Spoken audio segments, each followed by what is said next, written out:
basis of the model is. I told you what they do, what work it prepares for, but I didn't talk about what it actually does. And so first thing I want to do is tell you that the first phase is therapeutic supervised visits. So a family may be in supervised visits that's not progressing or not moving or going anywhere. And so an appropriate referral would be to send them to therapeutic supervised visits. And through therapeutic supervised visits, we're able to not just assess where they are in their relationship, but we're also able to help coach them in real time while they are going through the process. And we're able to provide the courts with our observation from a clinical lens. So now we're not looking at just physical safety. We're now looking and working on emotional safety. I believe that traditional supervised visits kind of keeps families stuck in a wheel, a cognitive wheel, where they go round and round. Things are working, they're moving, they're chucking away, they're trying to get better, but where's the clinical approach to what happened?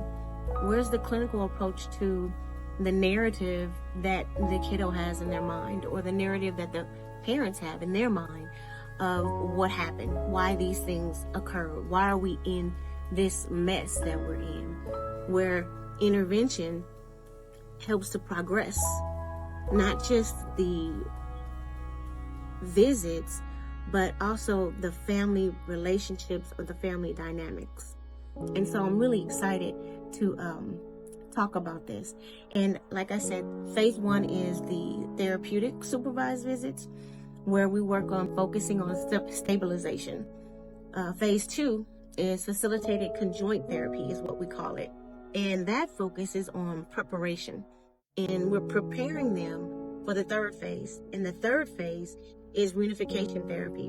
And that's where the deep repair work happens. We're talking about why did you leave me? Or why did we're struggling with a pattern of behaviors from a family system. We're not understanding or able to give language to create a new narrative for what happened, what's going on, and to help the families to be able to move forward. So if your narrative is, I wasn't good enough, and now we're talking about it and we're coaching you through this and we're processing, and you walk away understanding that it wasn't that you weren't good enough, it's that mom or dad had some stuff going on that they are working on getting better now, or they're working on doing whatever it takes for you guys to be back together. Those narratives look different because a kiddo only can understand what a kiddo's little brain can process and understand with their capabilities.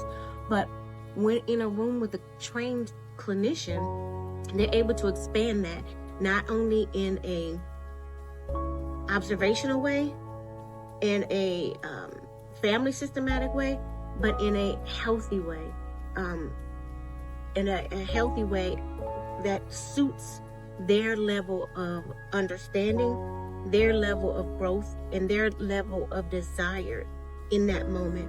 And then we grow past that. And then the fourth phase is our aftercare and our step down. Aftercare step down is, we don't just throw them away. You've reunified, or now you have unsupervised visits. Go forth and be great. More than likely, these are patterns of behaviors. And a parent doesn't wake up in the morning and say, I want to be a bad parent. A parent repeats the cycle of what was done to them, what they knew, what they grew up hearing.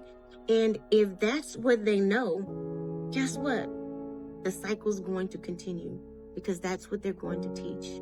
So in my opinion, in our opinion, we think adding a trauma-informed reunification process is going to be key And I have another tool that we use that I want to introduce, but you have to stay tuned and come back. Have a good day or evening, whichever is applicable.